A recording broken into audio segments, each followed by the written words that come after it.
ಪಾದಯಾತ್ರೆ ಮಾಡ್ತಾ ಇದ್ದಾರೆ. ಆಗಸ್ಟ್ 3ರಿಂದ ಈ ಮೂಡಾ ವಿಚಾರವಾಗಿ ಸಿಎಂ ಅವರು ರಾಜೀನಾಮೆಗೆ ಕೂಡ ಒತ್ತಾಯ ಮಾಡ್ತಾ ಇದ್ದಾರೆ.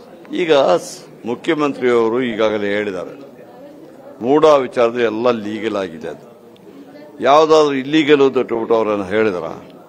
ಇಲ್ಲೀಗಲ್ ಅಂದ್ರೆ ದಯವಿಟ್ಟು ಅವ್ರನ್ನ ಕೇಳ್ಬಿಟ್ಟು ನನಗೆ ಕೇಳಿ, ನಾನು ಅದಕ್ಕೆ ಆನ್ಸರ್ ಮಾಡ್ತೇನೆ. ಇಲ್ಲೀಗಲ್ ಯಾವುದು ಮೂಡಾದಲ್ಲಿ? ಅಲ್ಲ, ಅವ್ರು ಹೇಳ್ತಾ ಇದ್ದಾರೆ ದಲಿತರ ಲ್ಯಾಂಡ್ ಅನ್ನ ಕಬ್ಜಾ ಮಾಡಿದ್ರು ಅಂತ. ನೋಡಿ, ಇವ್ರು ಹೇಳೋದಕ್ಕೆ ಅರ್ಥ ಇದೆಯಾ? 1935ನೇ ಇಸ್ವಿಯಲ್ಲಿ ಒಬ್ಬ ದಲಿತ, ಒಬ್ಬ ಫಾರ್ಮರು ಆಕ್ಷನ್ ಅಲ್ಲಿ ತಗೊಂಡಿದ್ದ ಲ್ಯಾಂಡ್. ಹಾಗಾದ್ರೆ ದಲಿತರಿಗೆ ಆಕ್ಷನ್ ಅಲ್ಲಿ ಲ್ಯಾಂಡ್ ತಗೊಂಡು ಅದು ಮಾರುವಂತ ಹಕ್ಕಿಲ್ಲ ಅವರಿಗೆ.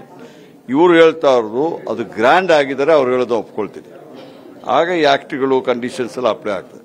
ಇದು ಅವರು ಆಕ್ಷನ್ ತಗೊಂಡಿದ್ದು, ಅದಕ್ಕೆ ನಿರ್ಬಂಧನೆಗಳೇ ಇರುವುದಿಲ್ಲ, ನೋ ರೆಸ್ಟ್ರಿಕ್ಷನ್ಸ್.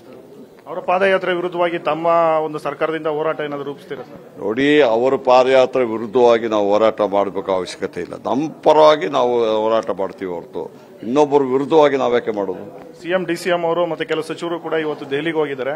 ತಾವು ಹೋಗಿಲ್ವಾ ಸರ್? ತಮಗೇನು ಬುಲಾವ್ ಕೊಟ್ಟಿರ್ಲಿಲ್ವಾ? ನೋಡಿ, ಸಿಎಂಒ ಡಿಸಿಎಂ ಹೋಗಿದ್ದು ನಮ್ಮ ಪಾರ್ಟಿಯಿಂದ ನಮ್ಮ ಸರ್ಕಾರ ಎಲ್ಲಿದೆ ಅದನ್ನು ರಿವ್ಯೂ ಮಾಡ್ತಾ ಇದ್ದಾರೆ. ಸರ್ಕಾರ ಇರುವ ಕಡೆ ರಿವ್ಯೂ ಮಾಡ್ತಿದ್ದಾರೆ. ಇವತ್ತು ತೆಲಂಗಾಣದವ್ರನ್ನ ಕರೆಸಿದ್ರು, ಅಲ್ಲಿ ಅಸೆಂಬ್ಲಿ ಇರೋದಕ್ಕೆ ಅವ್ರು ಹೋಗ್ತಾ ಇಲ್ಲ. ನಮ್ಮವ್ರು ಹೋಗಿದ್ದಾರೆ, ಅದ್ರಲ್ಲಿ ಏನಂತ ಅದಕ್ಕೆ ಬೇರೆ ಅರ್ಥ ಕಲ್ಪಿಸೋ ಅವಶ್ಯಕತೆ ಇಲ್ಲ. ಡಿಸೆಂಬರ್ ಒಳಗಡೆ ಮೇಜರ್ ಒಂದು ಬೆಳವಣಿಗೆ ಕಾಂಗ್ರೆಸ್ನಲ್ಲಿ ನಡೆಯುತ್ತಂತೆ ಸರ್. ಯಾರು ಹೇಳ್ತಾ ಇರೋದು? ಯಾರು ಹೇಳಿದಾರ ನಿಮಗೆ? ಹೈಕಮಾಂಡ್ ಹೇಳಿದಾರಾ?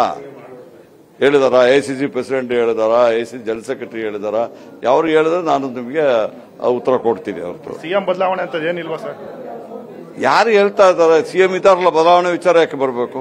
ಸಿಎಂ ಒಳ್ಳೆ ಕೆಲಸ ಮಾಡ್ತಿದ್ದಾರೆ, ಚೆನ್ನಾಗಿದ್ದಾರೆ. ಎಲ್ಲ ನಮ್ಮ ಇಡೀ ನಾವು ಟೀಮೇ ಚೆನ್ನಾಗಿ ಎಲ್ಲ ಇದ್ದಾರೆ. ಪಾರ್ಟಿನ ಜೊತೆಲಿ ಕೆಲಸ ಮಾಡ್ತಾ ಇದೀವಿ. ಮತ್ತೆ ಈಗ ಸಿದ್ದರಾಮಯ್ಯನವರ ಪರವಾಗಿ ಅಹಿಂದ ಒಂದು ಹೋರಾಟಗಳು ನಡೆಯೋದಕ್ಕೆ ಮುಂದೆ ಅದೆಲ್ಲ ನನ್ಗೆ ಗೊತ್ತಿಲ್ಲ. ಸಿದ್ದರಾಮಯ್ಯನವರ ಪರವಾಗಿ ಹೋರಾಟ ಅವಶ್ಯಕತೆ ಇಲ್ಲ. ಇಡೀ ಜನ ಕಾಂಗ್ರೆಸ್ ಪರವಾಗಿ ಇದ್ದಾರೆ. ಸಿದ್ದರಾಮಯ್ಯನವರು ನಮ್ಮ ಮುಖ್ಯಮಂತ್ರಿಗಳು. ಪುಟ್ಟ ಸರ್ಜರಿ ಅಂತದ್ದೇನಿಲ್ಲ. ನಾನು ಹೈಕಮಾಂಡ್ ಅಲ್ಲಲ್ಲ ಅದು ಹೇಳಲಿಕ್ಕೆ. ನನಗೆ ಗೊತ್ತಿರೋಂಗೆ ಇಲ್ಲ. ಹೈಕಮಾಂಡ್ ನಿರ್ಧಾರಕ್ಕೆ ಬದ್ಧತೆ 100%. ಸೊ ಇದು ಇಂಧನ ಸಚಿವ KJ ಜಾರ್ಜ್ ಅವರ ಮಾತು. ಕ್ಯಾಮರಾ ಪರ್ಸನ್ ರಮೇಶ್ ಜೊತೆ ಆನಂದ್ ಗುಡಿ, ಪವರ್ ಟಿವಿ.